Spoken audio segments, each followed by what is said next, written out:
आंतरराष्ट्रीय योगा दिन 2025चा जो होता तो नुकताच पार पडला आणि सिरियसली गाइस, तुम्ही जे आहेत ते खरोखरच नरकात जाणार आहात.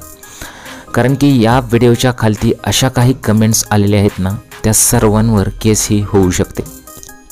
बरं ठीक आहे, तुम्ही योगा दिनाच्याच दिवशी फक्त येता, हे तुमचे दाखवायचे दात आणि खायचे दात वेगळे आहेत असं तुम्ही म्हणू शकता किंवा काही इतरत्र तुम्ही ट्रोल करू शकता. ते सर्व ठीक आहे, परंतु अक्षरशः हा व्हिडिओ पाहिल्यानंतर आणि व्हिडिओच्या कमेंट ज्या खालच्या ज्या आहेत या व्हिडिओवरती त्या बघितल्यानंतर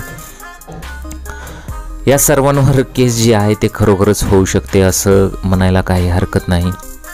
आंतरराष्ट्रीय योगा दिन 2025च्या निमित्ताने मुंबईत एक भव्य योग सत्राचे आयोजन करण्यात आलं होतं. या कार्यक्रमात जे महाराष्ट्राचे उपमुख्यमंत्री किंवा मुख्यमंत्री जे देवेंद्र फडणवीस आहेत, त्यांची जी पत्नी अमृता फडणवीस यांनी आणि प्रसिद्ध अभिनेत्री नुसरत भारूची यामध्ये सहभाग होता. त्यांनी उपस्थितांबरोबर योगासन केले आणि आरोग्याविषयी जनजागृतीचा संदेश दिला. मुंबईतील एका सार्वजनिक मैदानावर आयोजित या कार्यक्रमाला अनेक योगप्रेमी आणि आरोग्याबाबत जागरूक असलेल्या नागरिकांनी उपस्थिती लावली होती. अमृता फडणवीस यांनी योग दिनाचे महत्त्व पटवून दिले होते. आता व्हिडिओ बनवण्याचं कारण की मीही काही अमृता फडणवीसचा फॅन नाही, कारण की त्यांची जी वेशभूषा आहे, त्यांनी जे परिधान केलेलं आहे यावरून सर्व ट्रोलिंगचा विषय वाढलेला आहे आणि चर्चा सुरू आहे.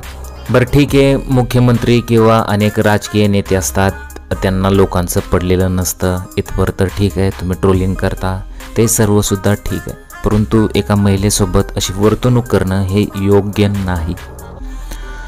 या व्हिडिओच्या खालती ज्या कमेंट्स आहेत त्या मी वाचल्या आणि अक्षरशः आश्चर्याचा धक्काच बसला. कारण की अशा ज्या काही कमेंट्स आहेत ना, तसं पाहायला गेलं तर ह्या सर्वांवर केस होऊ शकते, परंतु ते पॉसिबल नाही. आता हे सुद्धा तुम्हाला माहितीच आहे.